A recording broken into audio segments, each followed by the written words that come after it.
4 ოქტომბრის საქმეზე საპროცესო შეთანხმება კიდევ 8 ბრალდებულთან გაფორმდება. ამის შესახებ ცნობილი დღევანდელ სასამართლო პროცესზე გახდა, რომელიც 5 ცოტა ხნის წინ დასრულდა.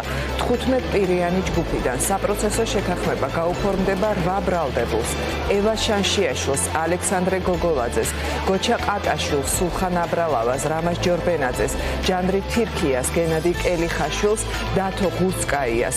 ამ ეტაპზე საპროცესო შეთანხმება არ გაფორმდება 7 პირთან და ესენი არიან: ექიმი გიორგი ჩახუნაშვილი, ია დარახველიძე, ზაქრო ალბუთაშვილი, დავით ჟღენტი, კონსტანტინე კოკაია, კახაბერ მჟავანაძე და დავით სტურუა. ისინი წარდგენილ ბრალდებას არ აღიარებენ.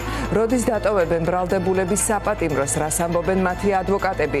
მარიამ ლეკიაშვილი მოგვიყვება დღევანდელი სხდომის დეტალებს.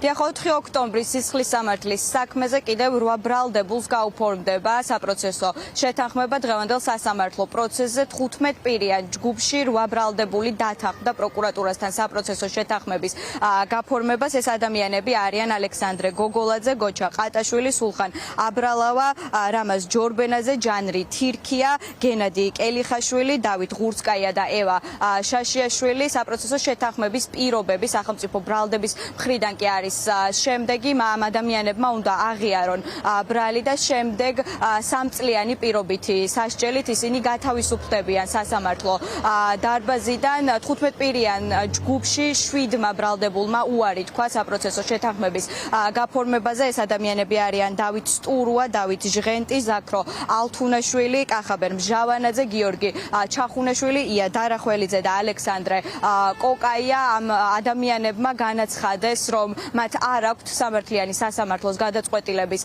მოლოდინი, თუმცა არც დღეს და არც მომდევნო სასამართლო სხდომებზე არ აპირებენ პროკურატურასთან თანამშრომლობას და საპროცესო შეთანხმებაზე დათანხმებას. დღევანდელ სასამართლო პროცესზე 8 ბრალდებულმა სრულად აღიარა წარდგენილი ბრალდება, თავისუფლად სრულად დამნაშავედ და ასევე უდაოდ მიიჩნია მტკიცებულებები. მათ ასევე განცხადებით ჰქონდათ მომართული ჩვენთვის და შესაბამისად აღნიშნული სისხლის სამართლის საქმე ამ 8 პირის მიმართ გამოიყო საპროცესო შეთანხმების გაფორმების მიზნით. რაც შეეხება სხვა პირებს, პროკურატურის პოზიცია ასეთი, რომ ნებისმიერი პირი, რომელიც აღიარებს ჩადენილ დანაშაულს და მოგმართავს განცხადებით, რომ მას გაუფორმდეს საპროცესო შეთანხმება, ჩვენ მზად ვართ, რომ მასთან ვიმჯეროთ საპროცესო შეთანხმების გაფორმების თაობაზე. იმ დარჩენილმა 7 პირმა სასამართლო პროცესზე განაცხადეს, რომ არ აღიარებენ ჩადენილ დანაშაულს და თავს არ ცნობენ დამნაშავედ. შესაბამისად, მათთან რა თქმა უნდა არ მიმდინარეობს მოლაპარაკება საპროცესო შეთანხმების თაობაზე, თუმცა თუ შეიცვლიან პოზიციას, თუ ნამდვილად აღიარებენ ბრალს და ასევე თავს ცნობენ დამნაშავედ თლიან ბრალდებაში, იმ 2 ეპიზოდში, რადგან წარდგენილი, ანუ ჯგუფურ ძალაობაში, მონაწილეობაში და ასევე პრეზიდენტის სასამართლოს ჩაგდების ცდილობაში, რა თქმა უნდა, ჩვენ მზად ვართ, რომ მათთანაც განვიხილოთ, მიუხედავად იმისა, რომ დღეს უარი განაცხადეს საპროცესო შეთანხმების საკითხი. ჩემი დასკვნის ქვეშ ყოფილი მოგეხსენებათ არის ბატონი ალექსანდრე გოგოლაძე.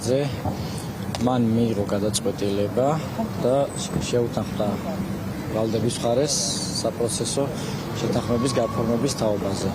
ეს გადაწყვეტილება განპირობებულია იმით, რომ რეალურად ბრალდების მხარემ გაითვალისწინა და შესთავაზა ისეთი პირობა, რომ დაუყოვნებლივ დატოვებს საპატიმროს. ბრალდების მხარის მიერ ის დათმობა, რაზეც წავიდა, ეს მისაღები იყო ბატონი ალექსანდრესთვის და მისთვის მნიშვნელოვანია თავისუფლებაში ყოფნა და მის ოჯახთან ყოფნა. მომდევნო პარასკევს უკვე ბოლო ადვოკატი, ერთ-ერთი ადვოკატი ისარგებლებს დასკვნით სიტყვით და ასევე ბრალდებულები წარმოთქვამენ საბოლოო სიტყვას, რის შემდეგაც უკვე იგეგმება, რომ მოსამართლე გავა სათათბირო ოთახში და თუ პარასკევს არა, რამდენიმე დღეში უკვე გამოაცხადებს საბოლოო გადაწყვეტილებას. რაც შეეხება დავითის უარის мотиваცია, მე არ მინდა რაიმე ვთქვა ბრალდებულებზე, ვინც პოზიცია დააფიქსირეს საპროცესო შეთანხმების გაფორმებასთან დაკავშირებით, ვინაიდან ერთობლივ ყველა მათგანთან მიმართებაში მიმაჩნია, რომ არ არსებობდა საკმარისი მტკიცებულებები, თუმცა დავითის შინაგანიმე, მისი პრინციპული პოზიცია კარნახობდა იმას, რომ იგი ვერანაირად ვერ აღიარებდა იმას, რაც არ ჩაუდენია. შესაბამისად დააფიქსირა პროცესზე კატეგორიული პოზიცია, იგი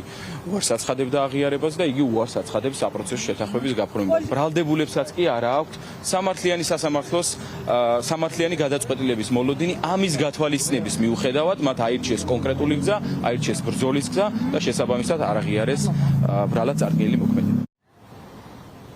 თბილისის საქალაქო სასამართლოში გრძელდება 4 ოქტომბრის სისხლის სამართლის საქმეების განხილვა. მაყურებელს შევახსენებ, რომ სულ ცოტა ხნის წინ გახდა ცნობილი, რომ ამავე სისხლის სამართლის საქმეზე 12 პირიან ჯგუფში კიდევ 7 ბრალდებულს გაუფორმებენ საპროცესო შეთანხმებას.